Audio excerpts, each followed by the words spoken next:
आज शेवटचा दिवस आहे 26 नोव्हेंबर। त्यामुळे मुख्यमंत्री आपला राजीनामा देण्यासाठी राजभवनावरती पोहोचलेत। त्यांच्या आधीच दोन्ही उपमुख्यमंत्री राजभवनावरती पोहोचलेत।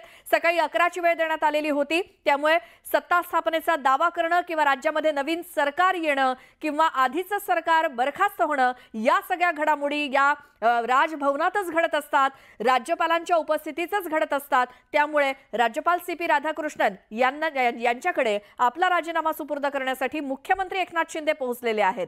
मात्र जोपर्यंत पुढचा मुख्यमंत्री ठरत नाही किंवा पुढचं सरकारचा शपथविधी कधी होणार हे ठरत नाही तोपर्यंत एकनाथ शिंदे हे महाराष्ट्राचे काळजीवाहू मुख्यमंत्री म्हणून काम पाहतील। मधले जे काही दिवस आहेत तोपर्यंत दुसरीकडे सांगितलं जातंय 5 डिसेंबरला शपथविधी होऊ शकतो, तोपर्यंत काळजीवाहू मुख्यमंत्री एकनाथ शिंदे असतील। मात्र त्याआधी एक विधानसभा विसर्जित होऊन दुसरं सरकार स्थापन होईपर्यंत जी काही प्रक्रिया असते, जो काही प्रोटोकॉल असतो त्यानुसार मुख्यमंत्री आता पोहोचलेले आहेत। त्याची ही दृश्य मुख्यमंत्र्यांचं स्वागत राजभवनावरती आणि आता आपला ते राजीनामा तिथे राज्यपालांकडे ते सुपूर्द करतील आणि नवं सरकार स्थापन करण्यासाठी सत्ता स्थापनेचा दावा महायुतीचे 3 नेते म्हणून एकनाथ शिंदे, देवेंद्र फडणवीस आणि अजित पवार करतील।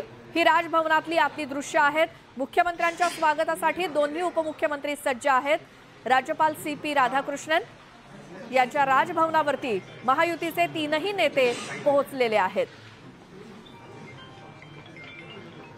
काही क्षणात सरकार स्थापनेचा दावा हा महायुतीकडून केला जाईल। त्याआधी आधीच्या मुख्यमंत्र्यांनी राजीनामा देणं गरजेचं असतं। हा सगळा प्रोटोकॉल आहे तो पाळावा लागतो आणि त्यासाठीच विद्यमान सरकार आहे ते बरखास्त करावं लागतं। मुख्यमंत्री राजीनामा देतील आणि मगच नवं सरकार स्थापन करण्यासाठी दावा केला जाईल।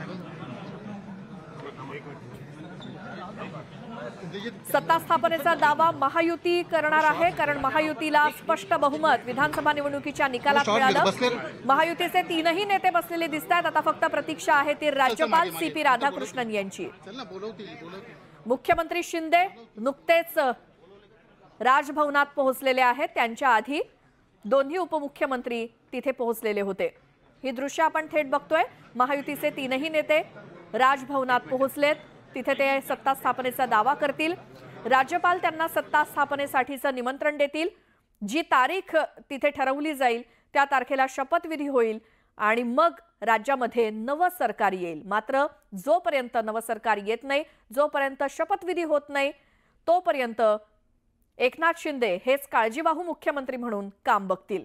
महायुतीचे इतरही नेते आज राजभवनामध्ये उपस्थित आहेत, कारण महायुतीच्या 3 प्रमुख नेत्यांकडून राज्यपालांची भेट घेतली जाते। प्रोटोकॉलनुसार 26 नोव्हेंबर हा विद्यमान विधानसभेचा शेवटचा दिवस आहे आणि त्यामुळे हे सरकार आज बरखास्त होईल, विधानसभा विसर्जित होईल आणि नवा मुख्यमंत्री, नवं मंत्रिमंडळ हे महाराष्ट्राला मिळेल। मात्र त्यासाठी ज्यांना बहुमत मिळालेलं आहे त्यांच्याकडून राज्यपालांकडे सत्ता स्थापनेचा दावा आपल्याकडे असलेल्या बहुमतासह करावा लागतो आणि त्यानंतर राज्यपाल हे सत्ता स्थापनेसाठी निमंत्रण देतील। पुन्हा जाऊयात, आमच्या प्रतिनिधी सुस्मिता भदाणे राजभवनातून आपल्या सोबत आहेत। सुस्मिता, काय माहिती तुमच्याकडे? खरं तर देवेंद्र फडणवीस, अजितदादा यांनी आतमध्ये मुख्यमंत्र्यांचं स्वागत केलेलं आहे। CP राधाकृष्णन यांना एकनाथ शिंदे महाराष्ट्राचे मुख्यमंत्री हे राजीनामा सुपूर्द करतील आणि त्यानंतर आपण बघू की सत्ता स्थापनेसाठीच्या संपूर्ण प्रक्रियेला सुरुवात होणार आहे। सध्या राजभवनाच्या बाहेरची दृश्य मी आपल्याला दाखवते। राजभवनाबाहेर प्रचंड मोठा पोलीस बंदोबस्त तैनात करण्यात आलेला आहे। एकूणच आजचा सरकारचा विधिमंडळाचा शेवटचा दिवस असल्यानं 3ही नेते, महायुतीचे प्रमुख नेते यावेळेला उपस्थित आहेत। मुंबईचे दोन्ही पालकमंत्री मंगलप्रभात लोढा असतील भाजपचे, दीपक केसरकर, दादा भुसे असे महत्वाचे मंडळी हे आता आपण जर बघितलं तर आतमध्ये राजभवनामध्ये असल्याचं पाहायला मिळतंय। 3ही पक्षांचे म्हणजे महायुतीचे प्रमुख नेते आतमध्ये आहेत। त्याचबरोबर सत्ता स्थापनेसाठीचा दावा सुद्धा आज केला जाऊ शकतो। ज्या पद्धतीनं सरकारला स्थापन करण्यासाठीची मॅजिक फिगर बहुमताचा आकडा असणं आवश्यक आहे तो बहुमताचा आकडा भाजपा आणि युतीच्या शिवसेना आणि राष्ट्रवादी पक्षाकडे एकत्रित असल्याने हे तीनही नेते आतमध्ये आहेत. प्रतोद यांच्या मदतीनं आणि गटनेत्यांच्या मदतीनं हा संपूर्ण दावा आतमध्ये केला जाईल, त्यांना पत्रक दिलं जाईल. परंतु सगळ्यात पहिली महत्वाची प्रक्रिया आज हीच असणार आहे की सरकार बरखास्त होणार आहे.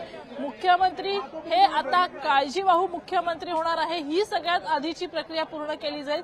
त्यानंतर राज्यपाल हे सरकार स्थापनेसाठीचं निमंत्रण देतील आणि मग सरकार स्थापनेच्या प्रक्रियेला सुरुवात होणार आहे. आजचा हा सरकारचा शेवटचा दिवस आहे आणि ज्या पद्धतीनं राजभवनामधल्या माहिती समोर येते आहे त्यानुसार तिघही प्रमुख नेते हे आतमध्ये असल्याचं आपल्याला पाहायला मिळतंय.